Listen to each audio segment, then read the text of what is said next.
Hello everyone, welcome to my YouTube channel. मैं हूं अभिषेक। तो लास्ट लेक्चर में हमने देखा था इवेपोरेशन और उसके काजेस के बारे में। तो शुरू करते हैं आज का लेक्चर। अब इवेपोरेशन को डिटेल्स अच्छे से समझते हैं क्या है। तो it is a surface phenomena.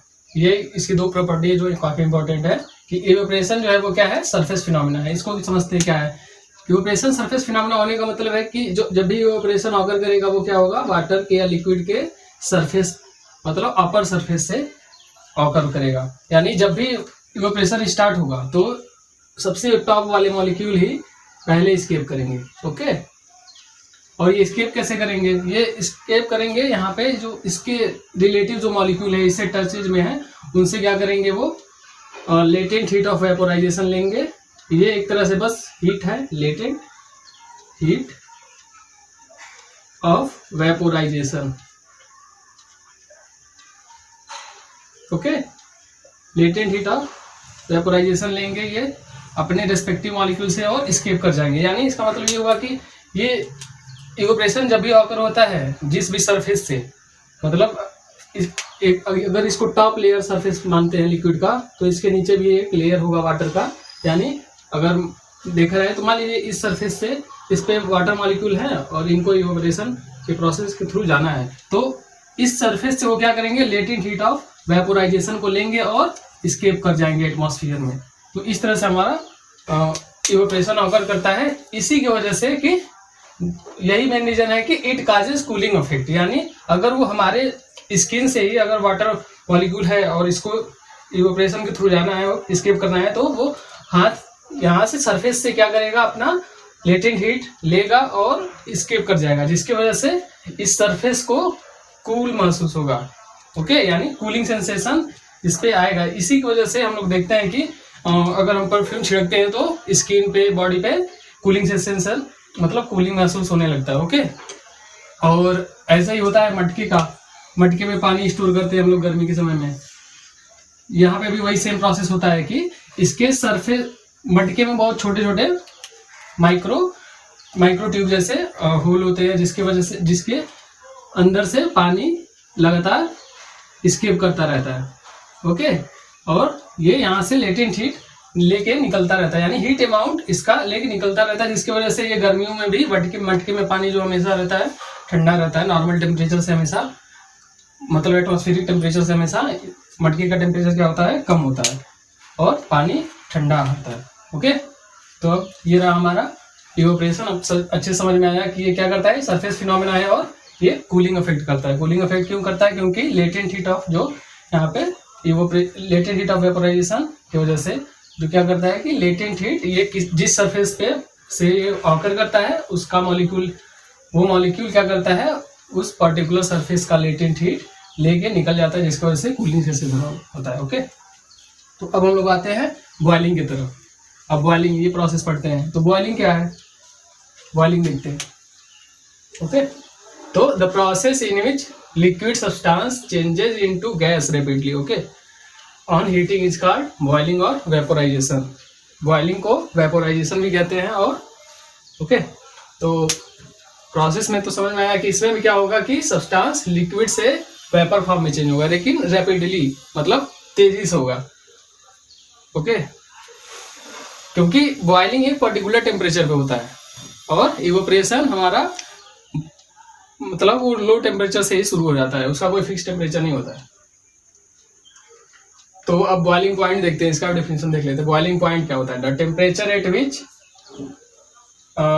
Boiling occur at atmospheric pressure is called boiling point of that liquid. ये बेसिकली एक टेम्परेचर बस है जो बताता है कि हमारा बॉइलिंग कब स्टार्ट होगा। जैसे अगर हम लोग देखा जाए वाटर में, तो वाटर का बॉइलिंग पॉइंट कितना होता है? वाटर का बॉइलिंग पॉइंट होता है 100 डिग्री सेल्सियस। अब इससे क्या समझ में आता है? इससे ये समझ में आता है कि अगर ये बॉइलिंग पॉइंट दिया है वाटर का, तो यानी वाटर 100 डिग्री सेल्सियस से जैसे ही टेम्परेचर थोड़ा सा भी इंक्रीज किया, थोड़ा सा भी, तो बॉइलिंग स्टार्ट होने लगेगा, बॉइलिंग तुरंत स्टार्ट होने लगेगा। ओके, तो हमें बॉइलिंग पॉइंट समझ में आया अच्छे से। अब इसके हम लोग प्रॉपर्टी देखते हैं, इसके क्या इफेक्ट है और इसको अच्छे समझते हैं बॉइलिंग को।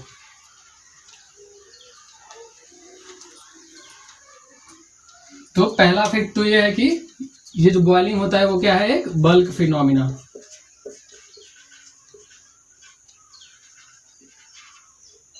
ओके, मतलब बॉइलिंग जो है वो बल्क फिनोमिना है, वो इवोपरेशन की तरह नहीं सरफेस से बस होगा। वो क्या होगा, अगर बॉइलिंग होता है, जैसे पानी को अगर हम लोग उबालते हैं तो वो पूरा नीचे के मॉलिक्यूल से लेके ऊपर के मॉलिक्यूल तक ये पूरे कंटेनर में बॉइलिंग का प्रोसेस होगा, यानी सारे ऊपर से लेके नीचे तक मॉलिक्यूल यहाँ से इसमें वेपोराइज होंगे, एस्केप करेंगे। ओके, तो ये है हमारा बॉइलिंग, जो ये क्या है, ये बल्क फिनोमिना है। और दूसरा कि बॉइलिंग काजेज नो कूलिंग।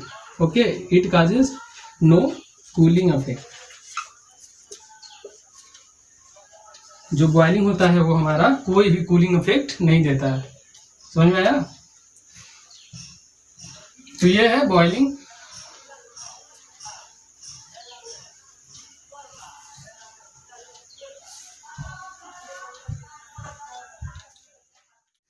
तो अब कंडेंसेशन को देखते हैं, इसका डेफिनेशन देखते हैं। The process of changing of vapour or gas into liquid by cooling is called condensation. Okay, तो इस प्रोसेस में क्या होता है कि वेपर को हम लोग वेपर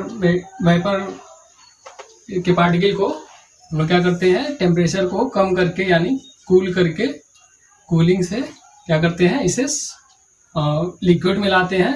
तो इसको क्या कहते हैं हम लोग, कंडेंसेशन। ओके, अब आगे बढ़ते हैं। अब यहाँ पे देखते हैं कि अगर लिक्विड को भी जब कूल करेंगे तो क्या होगा हमारा, फ्रीजिंग। तो पढ़ते हैं इसका डेफिनेशन फ्रीजिंग का। The process of changing of liquid into solid bye cooling is called freezing. यानी अब हमारे पास लिक्विड दिया गया है, उसको अगर हम और कूल करते हैं और ही उसका टेम्परेचर उसमें से निकालते हैं तो क्या होता है कि हमारे पास आता है सॉलिड। ओके, तो इसको क्या कहते हैं हम लोग, फ्रीजिंग। तो हमने पढ़ा था कि जो फ्रीजिंग है वो रिवर्स ऑफ क्या है, melting. Freezing is just reverse of melting. Okay, अब और आगे बढ़ते हैं, हम लोग देखते हैं जो सब्लिमेशन के बारे में। सब्लिमेशन क्या है, तो सब्लिमेशन पढ़ते हैं। द प्रोसेस, इसका definition, the process of changing of solid directly into gas और गैस बाय हीटिंग और gas into solid bye cooling called sublimation. तो आइए सब्लिमेशन प्रोसेस को और अच्छे से समझने की कोशिश करते हैं। तो देखते हैं, सॉलिड जब गैस में चेंज होता है डायरेक्टली ऑन हीटिंग, ओके, तो इस प्रोसेस को क्या कहते हैं, सब्लिमेशन। लेकिन अगर गैस भी अगर कूलिंग के द्वारा, gas is changing into solid bye cooling directly, okay, तो इस प्रोसेस को भी क्या कहेंगे, सब्लिमेशन। अब दोनों में बेसिक डिफरेंस क्या है, दोनों में बेसिक डिफरेंस बस यही है कि अगर सॉलिड सब्लिमेशन प्रोसेस के थ्रू जाता है और गैस में चेंज होता है डायरेक्टली, तो उस सॉलिड को क्या कहेंगे हम लोग, उस सॉलिड को कहेंगे सबलाइन। ओके, यानी वह सॉलिड जो सब्लिमेशन प्रोसेस के थ्रू गया और गैस में कन्वर्ट हो गया तो उसको क्या कहेंगे, सबलाइन। लेकिन जो सॉलिड हमने ऑब्टेन किया फ्रॉम गैस से जो सॉलिड हमने ऑब्टेन किया सब्लिमेशन प्रोसेस के थ्रू, लेकिन बाय कूलिंग, तो उस सॉलिड को हम लोग क्या बोलेंगे, उस सॉलिड को बोलेंगे हम लोग सब्लिमेट।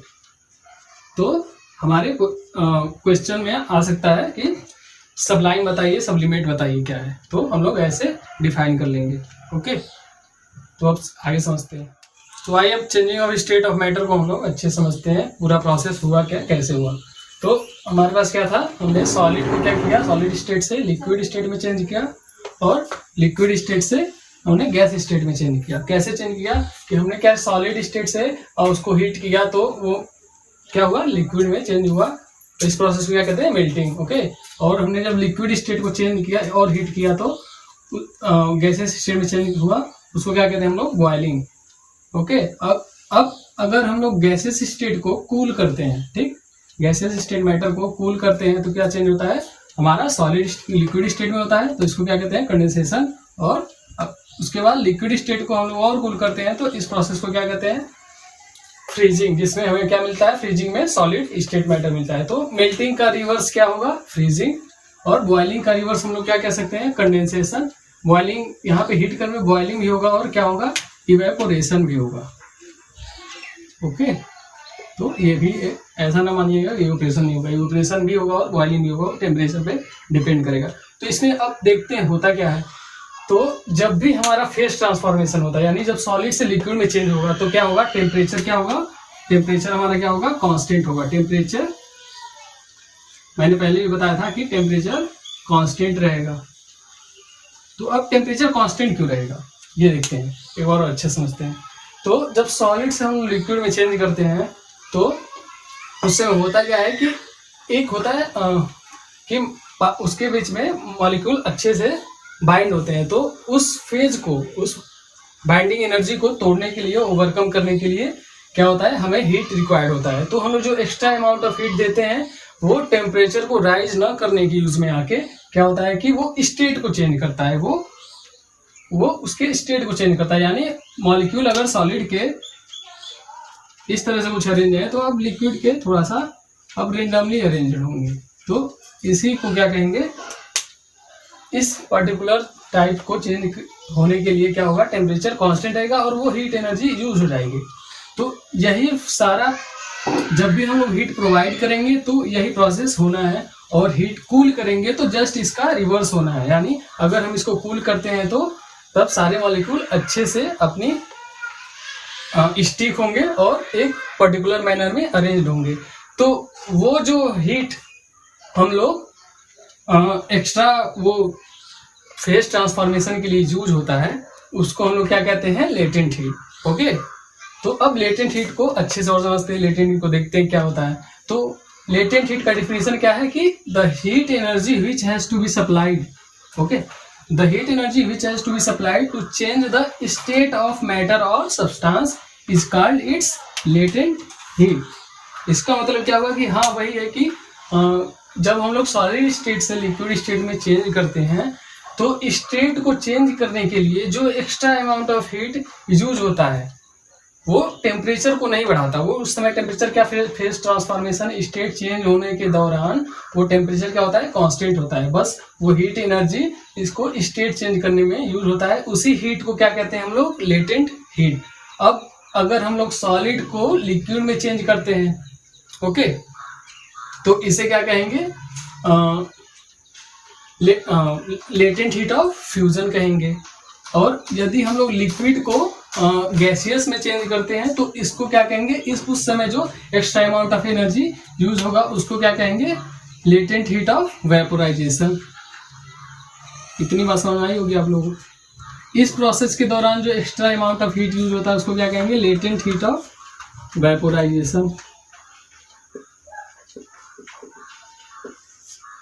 और सॉलिड स्टेट से लिक्विड स्टेट में चेंज करने के लिए जो एक्स्ट्रा अमाउंट ऑफ हीट हम यूज करते हैं, यानी लेटेंट हीट यूज करते हैं, उसको हम कहते हैं latent heat of fusion. Okay, इतनी बात समझ में आई। अब इसका, इन दोनों का भी डिफिनेशन हम लोग क्या करते हैं, लिख लेते हैं, देख लेते हैं क्या है। अब लेटेंट हीट ऑफ फ्यूजन का डिफिनेशन हम लोग देखते हैं और समझते हैं क्या है। तो the quantity of heat in joule required to convert 1 kg of solid into liquid without any change in temperature called latent heat of fusion। मतलब कि latent heat of fusion वो है कि वो अमाउंट, ये सिंपली एक हीट एनर्जी है। तो वो हीट एनर्जी जो हम लोग सप्लाई करेंगे 1 kg ऑफ सॉलिड में, यानी 1 kg ऑफ सॉलिड सब्सटेंस हमारे पास है, जैसे मान लेते हैं हमारे पास 1 kg ऑफ आइस है, उसको चेंज करने के लिए लिक्विड में विदाउट चेंज इन टेम्परेचर। वैसे भी हमको पता है कि फेज ट्रांसफॉर्मेशन के दौरान हमें और टेम्परेचर को कांस्टेंट रखना है। तो हमें कांस्टेंट रखना है, ऐसा नहीं कि लिक्विड में चेंज किया और टेम्परेचर उसको बढ़ा दिया, ऐसा नहीं करेंगे। टेम्परेचर जैसे अगर इसका 0 डिग्री सेल्सियस है, सॉलिड का, आइस का 0 डिग्री सेल्सियस है, तो वाटर भी कितने पे होना चाहिए, 0 डिग्री सेल्सियस पे ही होना चाहिए वाटर। ओके, तो इस दौरान जो हम लोग हीट एनर्जी सप्लाई करेंगे इसके फेज को चेंज करने के लिए, यानी सॉलिड से लिक्विड में चेंज करने के लिए, तो उसी एक्स्ट्रा अमाउंट ऑफ हीट को क्या कहेंगे हम लोग, लेटेंट हीट ऑफ फ्यूजन। अच्छे समझ में आया होगा आपको। और इसको डिनोट हम लोग कैसे करते हैं, लेटेंट हीट ऑफ फ्यूजन को, इसको लिखते हैं हम LF, कैपिटल F और कैपिटल L और उससे रिलेट अटैच्ड एक स्मॉल f। तो इसको क्या कहेंगे, डिनोट करेंगे LF से, लेटेंट हीट ऑफ फ्यूजन। अब देखते हैं लेटेंट हीट ऑफ वेपोराइजेशन क्या है। ये भी सेम है वही कि the quantity of heat in joule required to convert 1 kg of liquid. Okay, यहाँ पे क्या करेंगे हम लोग, 1 kg ऑफ लिक्विड लेंगे और उसको चेंज करेंगे into vapour or gas without change in temperature called latent heat of vaporisation. और इसको डिनोट करेंगे हम लोग LV से।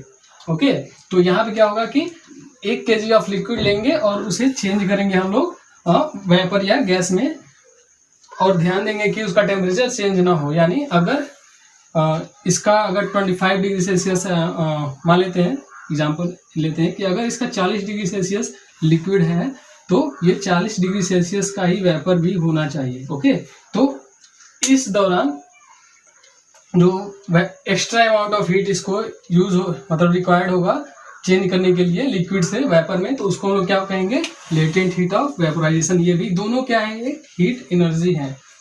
ओके, तो बस इतना था। देखते हैं effect of change of pressure, मतलब चेंज ऑफ प्रेशर का हमारे मैटर या सब्सटेंस पे क्या इफेक्ट पड़ता है। तो हम लोग एग्जांपल में क्या करते हैं, एक कंटेनर लेते हैं, क्लोज कंटेनर जो एक पिस्टन से क्लोज है, और इसके अंदर हमने क्या किया है, गैस को फिल किया हुआ है।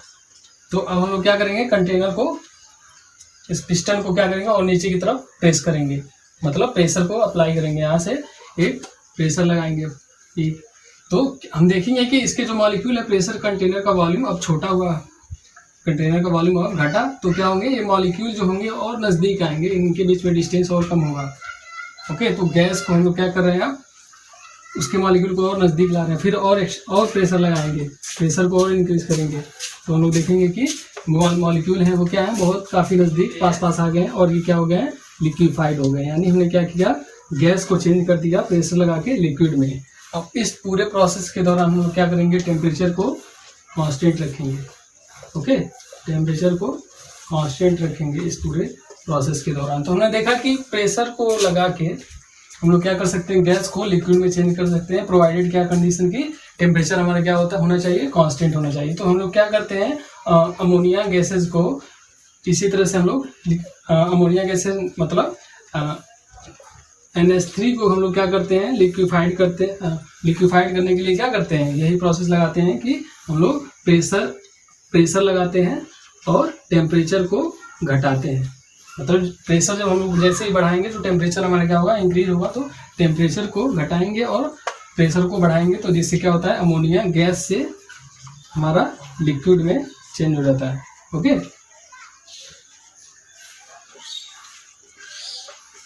तो ये होता है। तो हम लोग प्रेशर को लगा के इस तरह से गैसेस को लिक्विड में चेंज कर सकते हैं।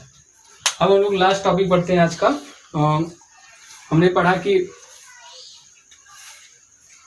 दो और स्टेट ऑफ मैटर, हमने पढ़ा सॉलिड, लिक्विड और गैसेज, लेकिन दो और स्टेट ऑफ मैटर होते हैं, उससे पढ़ते हैं हम लोग क्या है।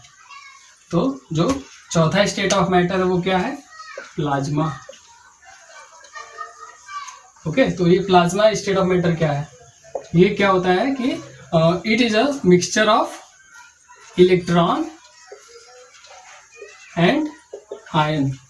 ओके, तो इलेक्ट्रॉन एंड आयन के मिक्सचर को क्या कहते हैं हम लोग, plasma state of matter. Example, इस एग्जाम्पल को देखने के लिए हम लोग जैसे कि सूर्य जो सन होता है, due to presence of plasma on its surface वो ग्लो करता है, यानी सूर्य जो चमकता है वो प्लाज्मा के वजह से ही चमकता है, यानी प्लाज्मा स्टेट मैटर की वजह से ही चमकता है।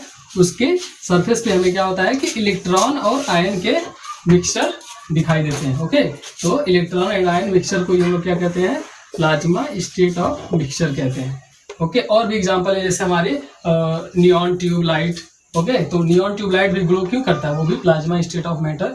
उसमें जब हम लोग जैसे इलेक्ट्रिसिटी ऑन करते हैं तो इलेक्ट्रॉन और आयन का मिक्सचर एक वहाँ पे क्रिएट होता है, जिसकी वजह से वो ग्लो करता है और लाइट प्रोवाइड करता है। ओके, और अब हम लोग ये चौथा स्टेट ऑफ मैटर था, पांचवा स्टेट ऑफ मैटर देखते हैं।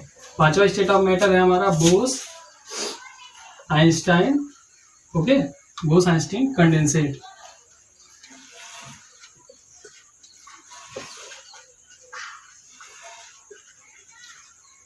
ओके, तो ये क्या है, बोस आइंस्टाइन कंडेंसेट। अब ये क्या है, ये सिंपली क्या है कि एक बोसॉन पार्टिकल होते हैं, जो हम लोग इस लेवल पे नहीं पढ़ेंगे, बस ऐसे देखते हैं बेसिक डिफिनेशन क्या है कि बोसॉन पार्टिकल होते हैं, उनको हम लोग क्या करते हैं, अब्सोल्यूट जीरो केल्विन पे कूल करते हैं। ओके, तो बोसॉन पार्टिकल को हम लोग जब 0 केल्विन पे कूल करेंगे, मतलब उसका टेम्परेचर एकदम रिड्यूस टू 0 कर देंगे, तो हमें क्या मिलेगा, बोस आइंस्टाइन कंडेंसेट, यानी 5th स्टेट ऑफ मैटर हमें मिलेगा। तो जो अब इस लेक्चर के साथ हमारा ये टॉपिक खत्म होता है।